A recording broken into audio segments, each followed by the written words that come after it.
All right, let's discuss sex in silos, and I'll explain what that means in just a minute, but I want you to picture for a moment an apple pie. Let's say that every piece of that apple pie is cut into the same size as the other pieces. Now let's say that that pie represents life. What that would mean is each individual area of life has an equal importance to it in that pie. Once one of the pieces of that pie enlarges, other pieces have to diminish in size. Basic geometry. If our career path becomes very, very important to us, that piece of the pie grows and our family life shrinks. If sexuality increases in our life, non-sexual relationships will probably decrease. If we spend all our time working out every day of our life, we might be in great shape, but we never have any friendships or any time hanging out with our friends. So all of life is proportional to that which we put importance on. A lot of people operate in life as though one area of their life does not affect the others. In reality, it does. Sex does not belong in its own silo, independent of every other area of our life. We can't sequester our sexual behavior into one area, put it off to the side, categorize it, define it as one thing, and think it doesn't affect us physically, socially, intellectually, spiritually, in our life. It doesn't work that way. Life is integrated. We don't operate in silos.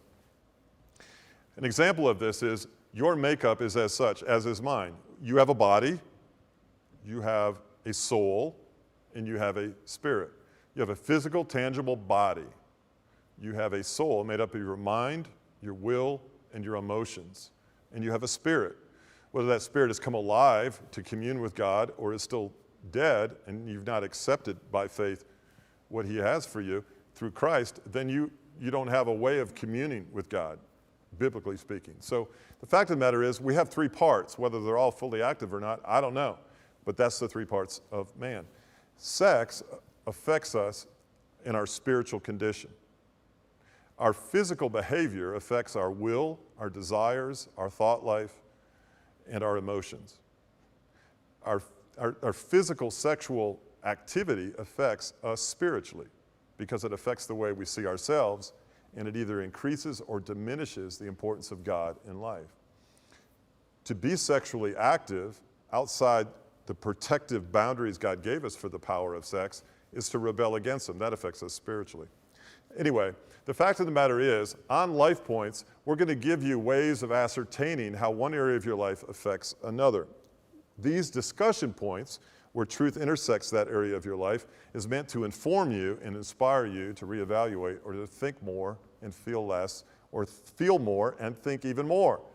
So sexuality affects us on every aspect of our life. Sexual immorality will affect us physically in terms of potential disease, pregnancy. We can physically abort a child but not be unaffected emotionally or psychologically or even spiritually. We make choices about our will and our desire and what we're going to do in life that affects our bodies. We make physical choices that affect us in terms of transmitted diseases or harm. We get into sexual situations that can harm us physically, where we take risks. All of these things affect our spirit as well. In summation, what God desires of you and I is an integration of all three parts of ourselves, spirit, mind, and body, to love him. He says it this way: I really want you to love me with all your heart, that's your soul, your mind, that's your soul, all heart, soul, mind, and strength, that's your body. Spirit, mind, and body. God wants all of you, and we parcel ourselves out to other people in neglect of him, we end up the lesser for it.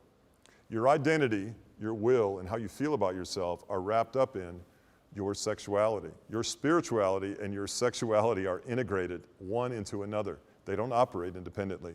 We do not operate in a vacuum. So if you're depressed or you're anxious or you're nervous or you're afraid or you're sick physically or you're spiritually down, all of those things can be the result of some of the choices we make in terms of the stewardship of our sexuality. Don't place them in separate parts of the pie. There is a connection between your emotional well-being and your sexual behavior. There's a connection between you and God, or your lack thereof, and your sexual behavior, or any other behavior for that matter. Remember, or integrated? We'd love to hear from you. Let us know your thoughts.